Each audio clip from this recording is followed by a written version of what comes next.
I also realize I'm the biggest thing standing between you and lunch, so I will try to be entertaining.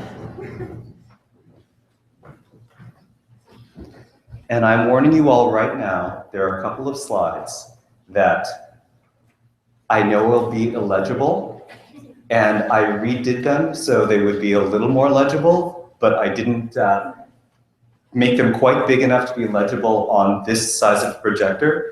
So I can promise you all high-res images of the stuff that might be a little hard to read. Sound fair? Yeah. All right, excellent. Thank you. Does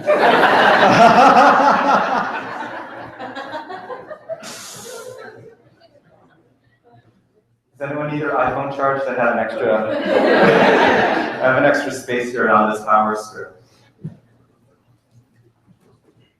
All right, it's 11:20, so I realize we might get some stragglers, but why don't we get started, everyone? So, it was just another normal spring day in 1986 at Quigley Prep, this small all-boys high school that I attended in Chicago.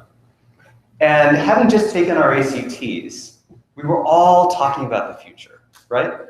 And so at one point, Tony Brundice turns to me and says, Volt, what do you think you want to do with your life?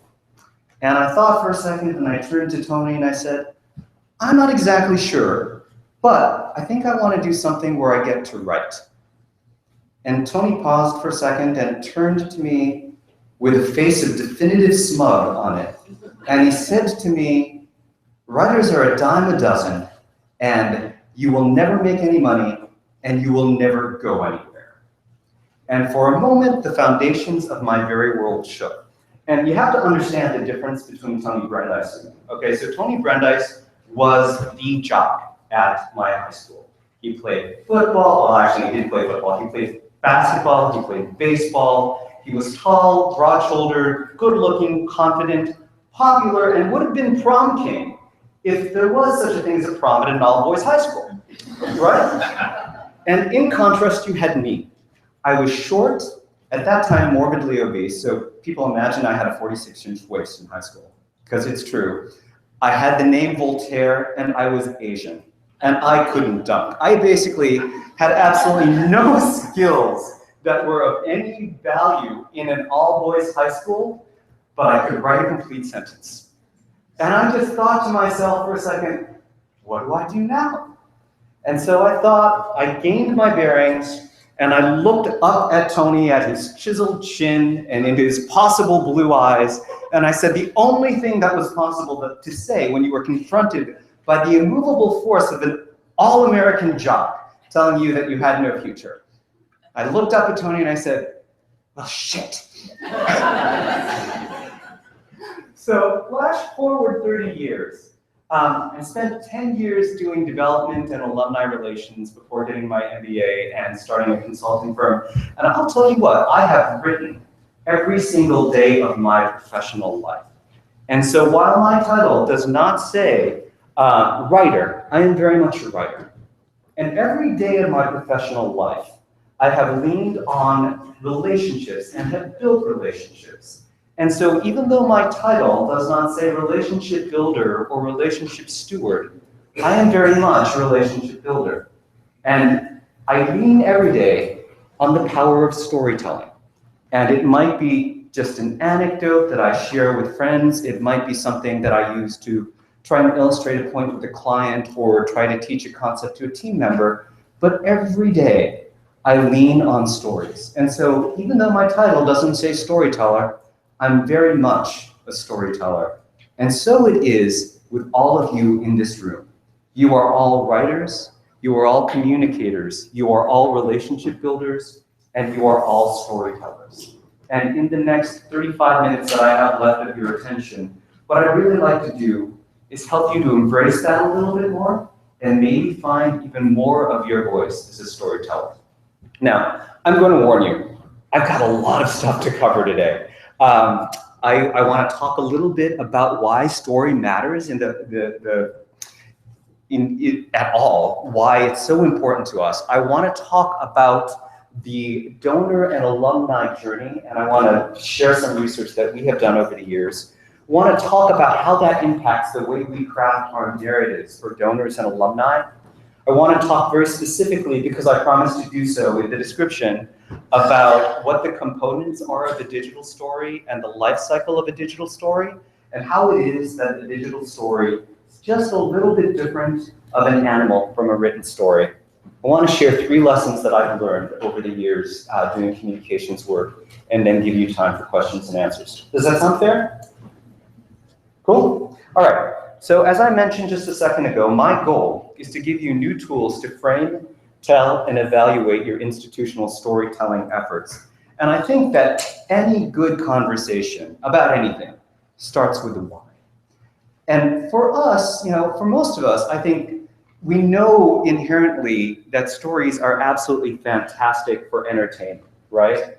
We value our time on the couch at the end of a very, very long day.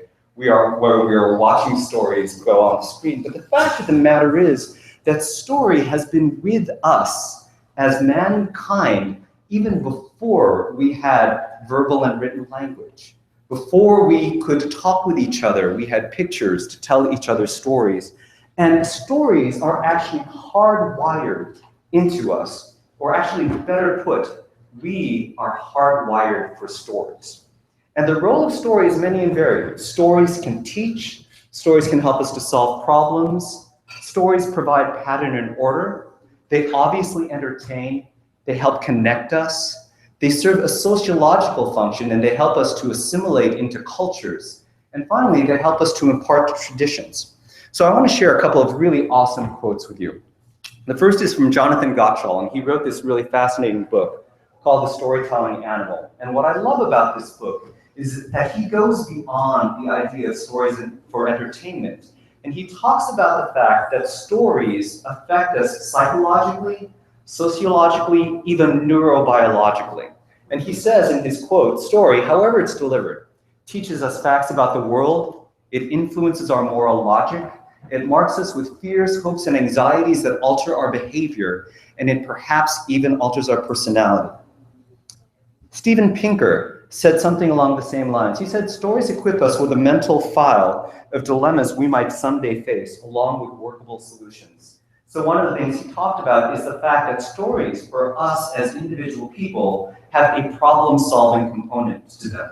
Basically, we imagine different scenarios in our lives and then solve the problems in our heads. And that is one way for us to become more highly functional individuals, by creating these scenarios, storing these solutions, and then drawing on them when we need them.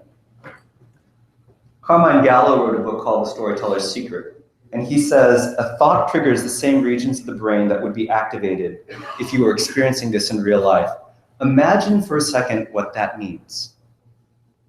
If you are watching something and you are absolutely engaged in it, it triggers the same regions of the brain as if you were experiencing this in real life." So in a very true way, when you are watching something or when you are listening to something, vicariously, you are living out, to a certain extent, that same experience. And then finally, one of my favorite quotes comes from Paul Zak, a neuroscientist, and he said, "A compelling story with an emotional trigger alters our brain chemistry, making us more trusting, understanding, and open to ideas." Now, Paul Zak, he did this really fun experiment. What he did is he hardwired, or he took all these electrodes and he strapped them to people watching a James Bond movie, right?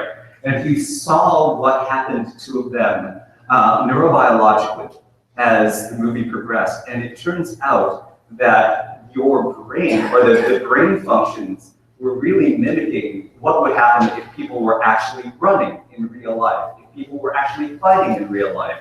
There's that shot of adrenaline that happens when James Bond kills the villain, right? So it's actually proven physiologically that our bodies react to story as if we are actually experiencing that. And that is something that's really important for us to realize, to understand, and embrace as storytellers.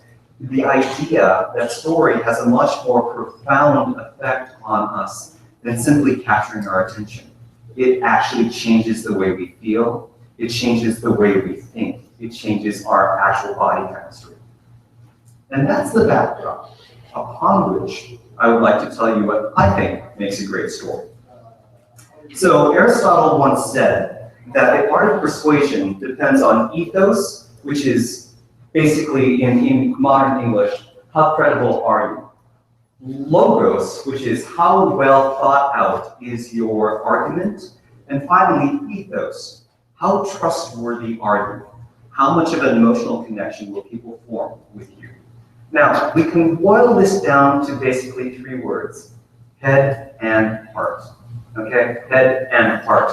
The idea is that a good story engages us with logic, but it also touches us in an emotional way.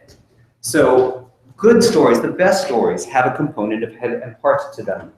Now, Aristotle had a lot to say about stories, and according to him, there are 5 different parts to a story. There's the exposition, there's the complication, there's the crisis, there's the climax, and there's the resolution. I personally prefer Pixar's version. Once upon a time, one day, because of that, and because of that, until finally. Anyone a Glee fan here? Come on, it's okay, it's all right. Come on. Thank you very much. So let's mash this up for a little bit, right? Because Pixar and Aristotle really kind of belong together, like peanut butter and bananas. So exposition, once upon a time, the beginning of every story. And at the beginning of every story, we establish a setting, a time and a place. We establish the characters and the backstory that drives them. And then we establish a theme and plot. Now, I'll have a little bit more to say about theme and plot in just a little bit. How many people have seen or read the book Gone with the Wind? All right, this is so good. I've got to tell you, I asked this question at a conference like 2 weeks ago, and they're like, what? This is really cool. All right, so the first sentence in the book, which is a beautiful first sentence, is Scarlett O'Hara was not a beautiful woman. You see that come to life in the first sweeping scenes of the movie. The book goes on to say, but men seldom realized it when they were as captivated by her charms as the Tarleton twins were. And so in the opening of Margaret Mitchell's Gone with the Wind, she establishes this incredible sort of group of characters, this backstory, this backdrop upon which an epic romance, transformation, and character development happen. So the second part of the story is really the point at which Once Upon a Time takes a little bit of a turn. There's this complication. So one day, and normally the reason that this complication happens is because someone wants something that they can't get, right? And that equals conflict. My favorite example of this, The Little Mermaid, right? She falls in love with this really handsome prince. Small problem, he eats fish. And she's technically half one. I love the fact that Disney skirts all of the issues involved around like interspecies marriage here. But, right? I mean, honestly, they live happily ever after and they keep on eating lobsters because it's what they do. All I'm saying. Okay, so here is the complication. She falls in love with someone that she is going to have a hard time getting. And that leads to the crisis because of that. And in crisis, in the best sorts of stories, we have this sort of progression. We have good, then bad, then good, then bad. There's baby steps forward, baby steps backwards, and that develops this really great dynamic tension that keeps us engaged in the story and builds our allegiances to the protagonists, right? And makes us even more and more mad at the antagonists. So Dorothy was having a really bad day. She was not planning on taking her house for a ride in a tornado. So, small problem, she drops her house on the Wicked Witch of the East. But then the good news is she meets Glinda, who floats in a bubble and tells Dorothy that she's now in the land of the Munchkins. Now, I've got to confess, I'm not sure that Glinda was really good news. Is anyone with me? Anyone? I mean, she floats in, She says hello to Dorothy. She puts a pair of Manolo Blahniks that Dorothy probably finds very, very tight on her feet. And then says, oh, and by the way, the Wicked Witch of the West wants them, and she's going to have to kill you to get them. And then she floats away in the bubble. What's wrong with this picture? As far as I'm concerned, she was not a fairy godmother. All right, so here's where the tension builds. So we find out that the Wicked Witch of the West needs to kill Dorothy, and it's pretty much up to the task. That's the bad news. The good news is Dorothy makes friends. The Scarecrow, the Cowardly Lion, and the Tin Man. The good news is that they set out on adventures together. The bad news is they almost die in a field of poison poppies. And good, bad, until the bucket arrives. And then Glenda comes back after everything is done. And what does Glenda say? Click your heels 3 times, and you can go home. And I'm watching this, and I'm thinking, you couldn't have told her that earlier? But then there wouldn't have been a story, right? That's where the dynamic tension comes in. So the fourth part of a good story is the climax. And because of that, and this is the big crescendo, nothing is big as when Luke Skywalker finds out that the person that he has been trying to murder is his father. That happened to me last week too. Sorry, spoiler alert. Until resolution, until finally. Because all stories need an ending, not necessarily a happy ending, but an ending, a resolution, and a lesson learned. This is another spoiler alert. I'm hoping that everyone's watched Harry Potter. If not, hate to tell you this, he lives. All right. So I've shown you a lot of great fiction in terms of storytelling. Maybe you're wondering, what does this have to do with education? And I would say that great stories for education follow the same principles of great storytelling, period. That you can find the same sorts of one day, once upon a time until one day, and because of that, all great stories, whether they be fiction or nonfiction or education, all of them have those components. And in fact, the truer the story, the better the story. So we, as storytellers, face this dynamic tension because as communicators, we want to tell stories that no one else has ever told before, right? We want to tell stories that no one else has discovered in a way that no one has ever thought to tell a story. But the fact of the matter is that we as human beings are wired for pattern. And maybe one of the most freeing things I can share with you today is the fact that through time, through culture, through all sorts of eras, there are basically 7 plots and 7 themes that govern all stories ever told. How cool is that? I love that. So let's talk about those popular themes. They are fate, great example is Troy, ambition, great expectations, sacrifice, the gift of the Magi. Are you all familiar with that story of the gift of the Magi? All right, very cool, then I won't tell it. Transformation, share. Oh, come on. Love, the Gospels. Vengeance, Carrie Underwood saw him before he cheats. Resurrection, Terminator. And when we talk about popular plots, we talk about overcoming the monster. Harry Potter is a great example. Rags to riches, Cinderella. What I find fascinating about Cinderella is there is a version of Cinderella for every single ancient culture that has ever existed. Cultures that have no relation whatsoever, no sort of geographical ties whatsoever. And you can find that Cinderella story in all of these cultures. The Quest, which is The Lord of the Rings, Voyage and Return, The Wizard of Oz, comedy, A Midsummer Night's Dream, tragedy, Macbeth, Rebirth, Beauty and the Beast. Now, for all of those of you who are scribbling furiously, we do have these slides for you. They are totally legible, I promise. So if you miss anything, you'll get the slides at the end of this. And 4 things about all stories. They are simple, easy to understand, best written in the language of the people that you are telling the story to, and as a result, memorable. Secondly, they're engaging. They are illustrated, unexpected, and emotional. They're authentic, meaning that they have resonance, they are truthful and purposeful, and then finally they are motivating. Good stories foster connection, foster exploration, and encourage action. So this is where I want to share a little bit of research with you. We did a project with the University of Buffalo about 5-6 years ago where we sat down with a number of active supporters and prideful belongers, basically alumni and donors.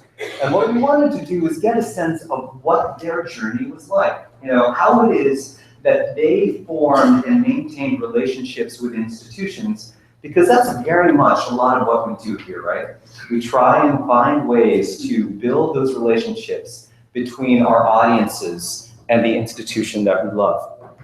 And the reason I want to share this with you is because, as far as I'm concerned, in order to serve your audiences well in your storytelling capacity, you need to understand them in a meaningful way. So Indy Young calls this practical empathy. Empathy is about understanding, about what's going on, again, head and heart, and acknowledging her reasoning or his reasoning and emotions are valid even when they differ from your own. And this is where I introduce the illegible slide. All right, so this is an experience map. This is a visual representation of all qualitative and quantitative research we did with the University of Buffalo. Normally, an experience map is meant to be printed out and span an entire wall. It's meant to be bigger than life size. And I'm just going to call a few things out for you here, and then I'll show you some details of this. And again, I have high-res, or actually Mallory, there we go. Mallory can hook you guys up with that high-res stuff. But what we found in our research is that the alumni and donors basically have 4 stages in their relationship with an institution. And these are the main things that you see up top. Understand and explore, engage and invest, lead and inspire, and reflect and recommit.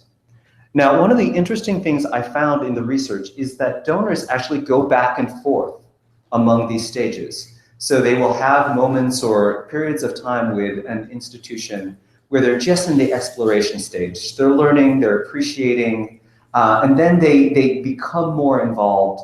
They might take a leadership position, and then they might dial back for a little bit and just take a pause or take a breather. So what we found is that alumni and donors can actually go back and forth among these stages across an entire lifetime in a relationship with a donor or with an institution.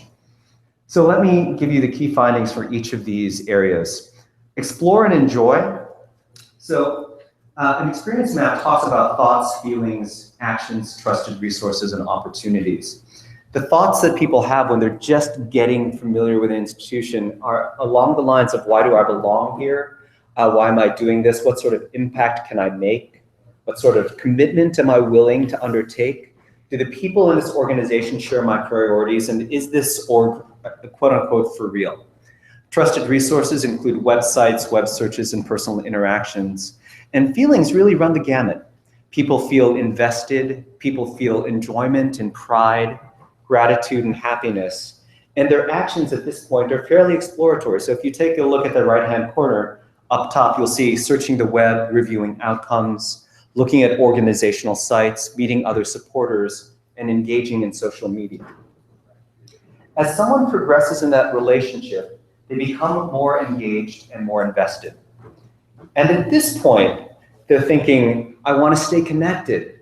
I think that this is a good investment of my time, and I realize that my involvement in this organization has changed me for the better, and it has benefited me, and I want to promote the organization actively.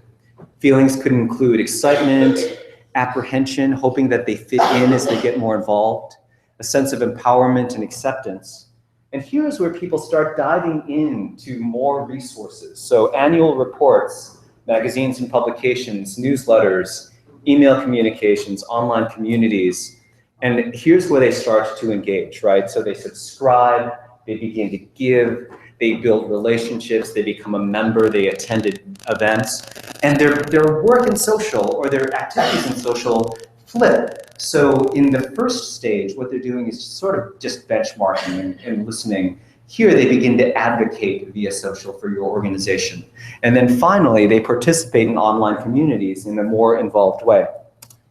Now, our hope is that all of our donors and our alumni get to a stage where they want to lead and inspire, right? Where they go from being people in the alumni base to advocates and ambassadors for our institutions.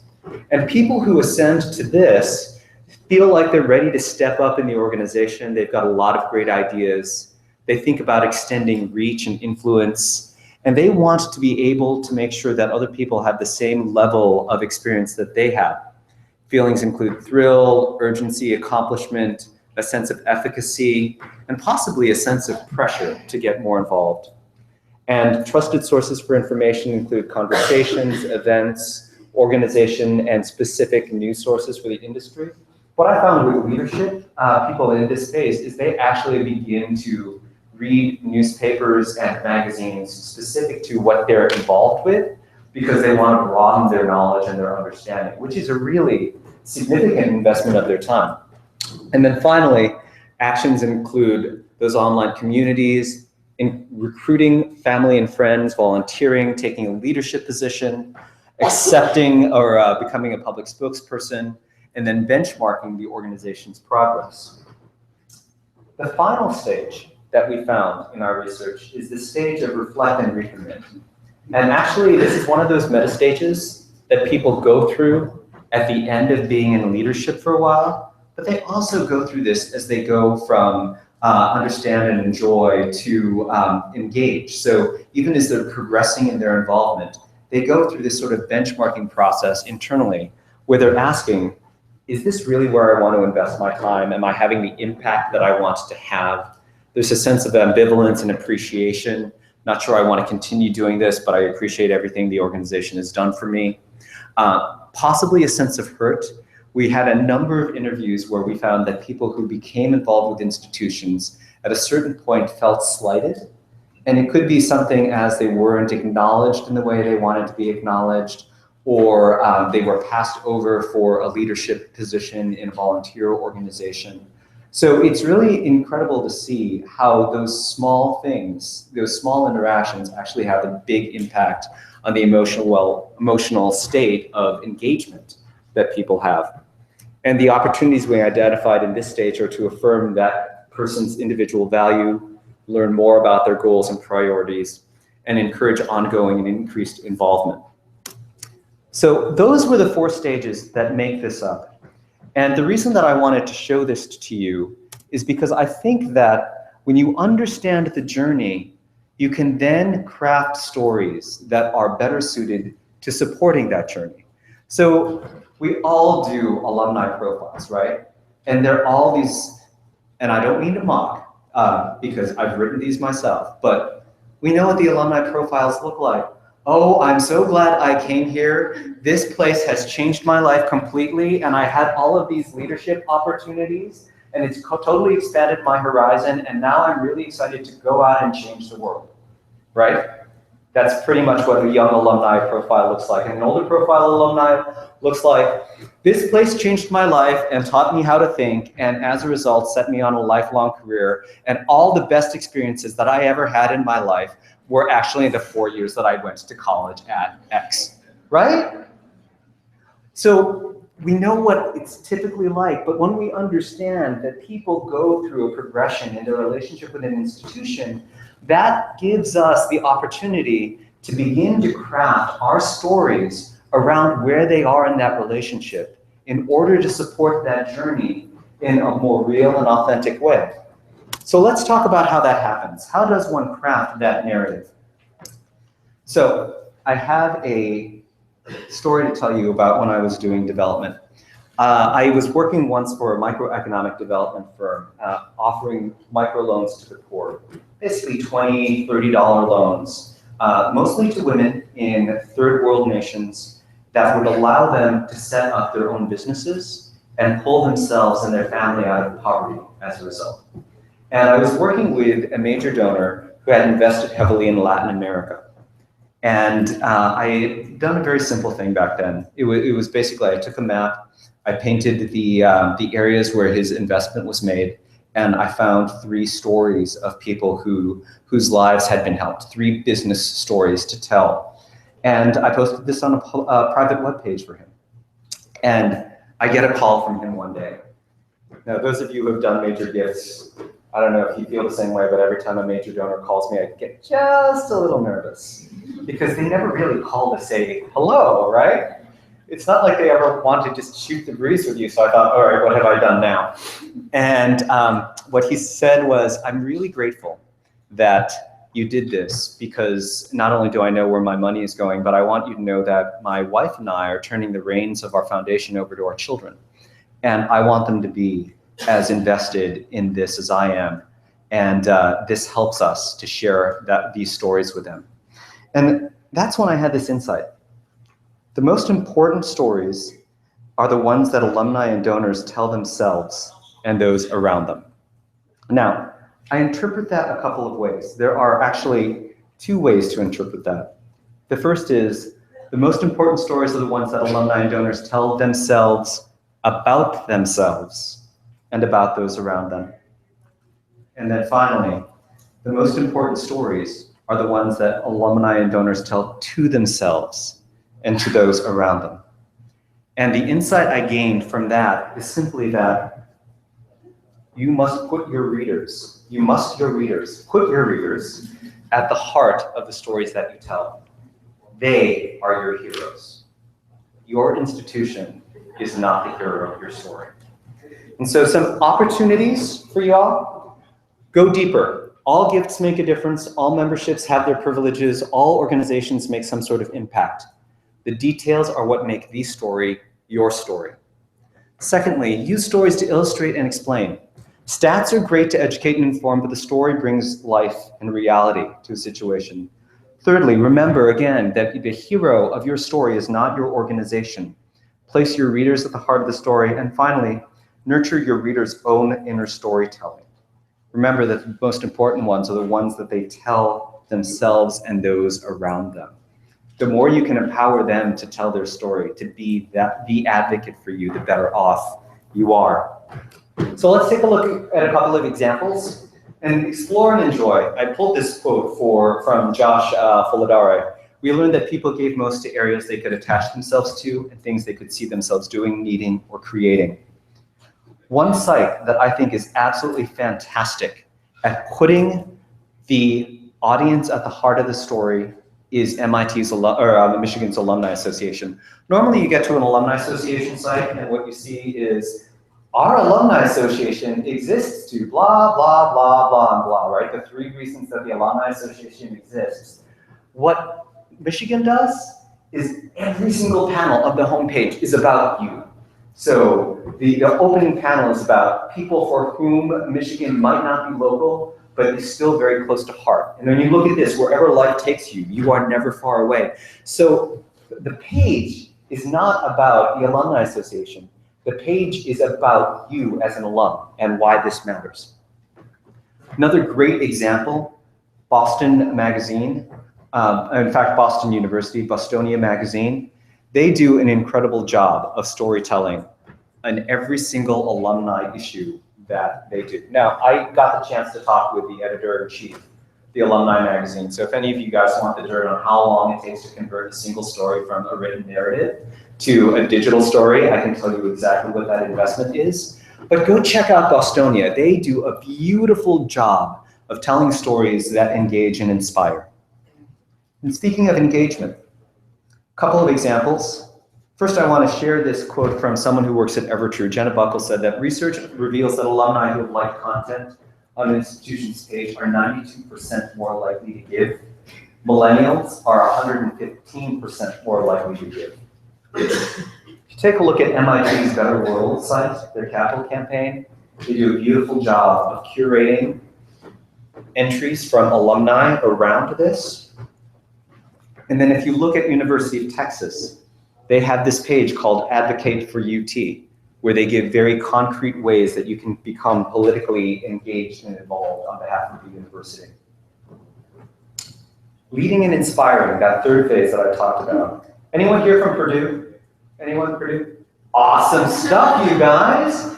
I loved this day of giving, absolutely beautiful. The infographics, the way that you told the story about how many people got engaged, beautiful photographs. So Produce doing some really awesome storytelling on their site. So thumbs up, thank you for giving me a good example to use. And Drexel does a really wonderful job. You're from Drexel? Awesome. I love this philanthropy journal. Every year they put out a philanthropy journal that has a mix of stats and individual stories, really highlights the people who take on leadership positions on behalf of Drexel. It is a beautiful recognition piece. And then finally, reflect and recommit. Steve Wynn, Hotel Mogul, once said that the strongest force in the universe is self-esteem. If you can make people feel good about themselves, they will love you for it, they will be loyal to you.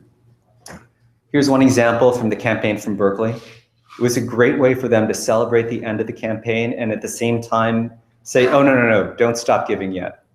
And that's typically what happens at the end of a capital campaign, right? People feel like, this is a natural pause. I've given a good deal, maybe more than I normally do, so now it's time for me to back off. But Berkeley does a beautiful job of saying, you guys, with your help, we did it, but we aren't done. And Harvard School of Engineering and Applied Sciences does a great job with Catch the Next Wave, also setting the stage for more giving. So I've got tons more examples of really great storytelling that I just didn't have the time to cover. If you tweet me or if you email me at the end of this, I'll make sure that I share more of those with you. So I promised in my description that I would tell you a little bit about what makes a story a digital story. Here's the difference, I think, and it's summed up by Paul Berry, who now runs Rebel Mouse but used to work for the Huffington Post. Far too often, writers and editors think that the story is done when they hit publish. At the Huffington Post, the article begins its life when you hit publish. Now, for someone who began his work in print magazines for alumni back in 1991, this was a huge change, right? Because normally we finish a publication and we think, ah, thank God. Now we have 3 more weeks before we have to get back to the editorial calendar, and we are just like sick of that story by the time we're done, right? We're like, it's gone to press, I can finally forget about that story. But the biggest difference I find with digital stories is that the life cycle of the digital story really has its inception in publish. And so if you think that you're done with that story when that story has run or gone on your website, then you should think again. And the 5 components that a digital story has at its disposal are, number 1, really great visual design, number 2, structured content, number 3, integrated media, number 4, engagement opportunities, and number 5, technical infrastructure. So when you're telling digital stories, you're leaning on design that really encourages reading. This is also a change from the early days of the web, right? How many of us grew up with the web thinking people skim, right? Oh, come on. Have none of you taken my Writing for the Web workshop? People skim, use blocks of colors, use bulleted and numbered lists. Right? Does this sound familiar? And that was the way that people would interact in the past. But the fact is that as time has gone on, people are now more interested and invested in engaging with a story in a deep way online. And part of doing that is creating a visual interface that allows people to actually read content. So that means more white space, that means better typography. It means that no type on your site should be less than 16 points. And then we have structured content. Another way that a digital story is different. The idea with structured content is that your story is chunked, right? It's not just one long narrative. It's a narrative, it's a title, it's a subtitle. It may be 2 different types of descriptions, 5 different photographs, 3 or 4 videos, an infographic, all of which can stand alone as a way to promote your digital story through social. So what you want is to be able to take your stories and find chunks that you can share, and you want to be able to tag your content so that as you amass your stories over time, you know what stories are relevant to specific topics, and you can then begin to aggregate those on your site. We've talked about integrated media already, but that includes photography, video, audio, data visualization. Engagement opportunities means basically calls to action. And that could be anything from commenting to sharing and amplifying through social media, the options to sign up for updates to the stories, for mobile push alerts, and options to subscribe. And then finally, technology. A digital story needs to have the proper technology undergirding it. That means content management systems. That means cloud-based collaboration tools for workflow. The ability to experiment with different types of headlines. So in general parlance, that means A/B testing. And then finally, an analytics framework, a way to track not only how many page views you have and how long they're staying on the page, but also tracking all of the stuff that you're pushing out through social. Those quotes, those videos, those infographics. And so the life cycle of a digital story looks something like this. There are 6 stages: strategize, create, publish, promote, assess, and curate. I have a little bit more to say about strategy, and I swear I'm almost to the end of my slides, I promise. One quote from David Carr, who was with the New York Times before he passed on: "In digital media, technology is not a wingman, it is the man. How something is made is often as important as what is made." So let me end this with 3 lessons learned, and then I'll open this up to questions. First lesson that I've learned doing communications through the years is you and your institutions are not the heroes of your story. I've said this before, but I'm saying it again because I think it's really important. And it took me a very long time to get my head around this.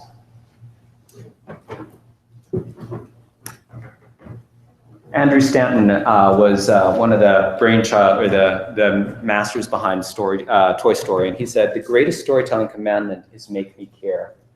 This goes back to this idea of branding. A lot of times when we talk about branding, we focus upon what we do or why we're important. And the fact of the matter is that what we need to do in good branding is switch from attribute to benefit. So it's not so much who we are and what we offer, but why does it matter? The second lesson is no conflict or tension, no story. I get a lot of people asking me, well, what happens if there's no real tension or there's no real conflict, internal or external? And I say, that's a profile.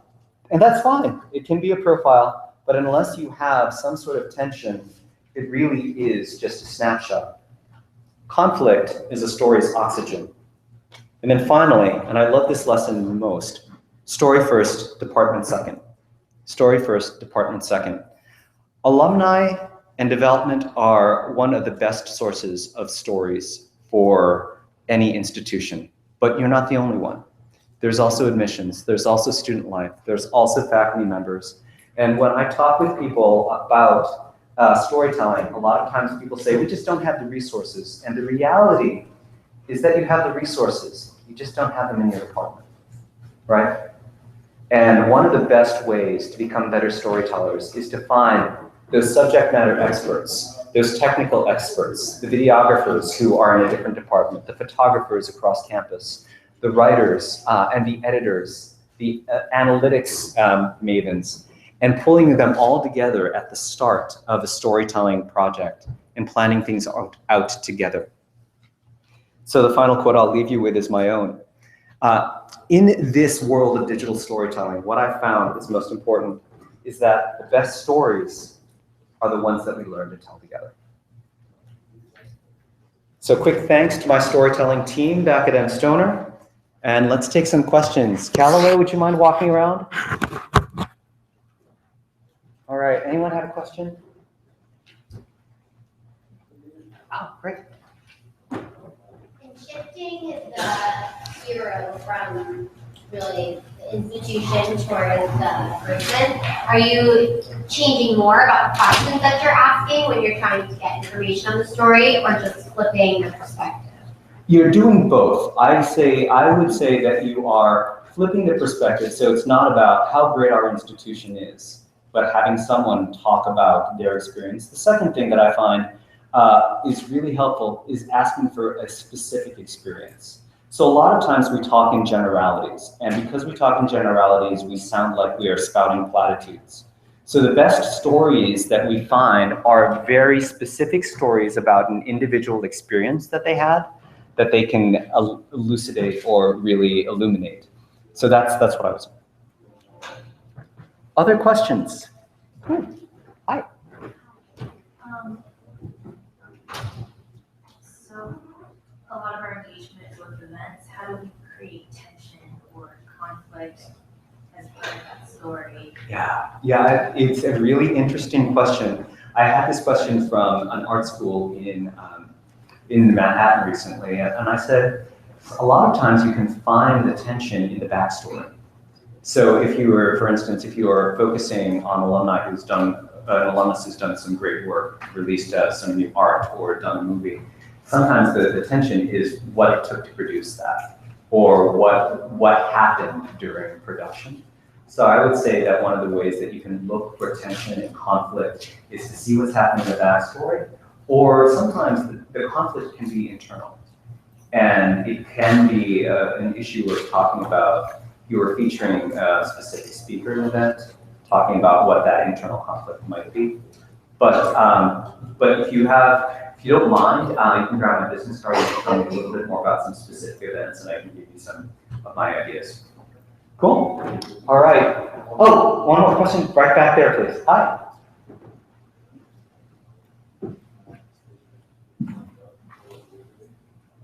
I love the idea of storytelling. Obviously, annual giving and alumni relations, that's what we do. However, the reality is that we also work with deans who, at the end of the day, they want you to push stats. They want to push out admissions rates. They want to push out graduation rates. So how do you recommend when a story is presented to those above leadership, when they say, well, no, we just want to push it back to statistics because that's what our alumni want to hear? How do you recommend pushing the story back?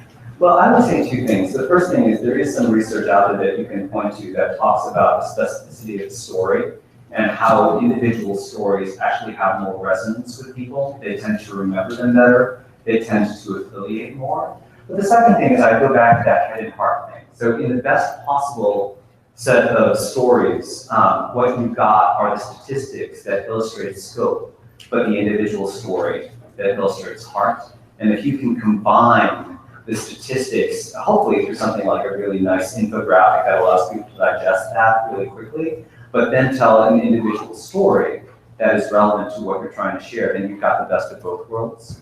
But I would say with deans, and I know they can be a little prickly, but sharing the research about stories and then giving them a both and rather than having them have to choose between the two.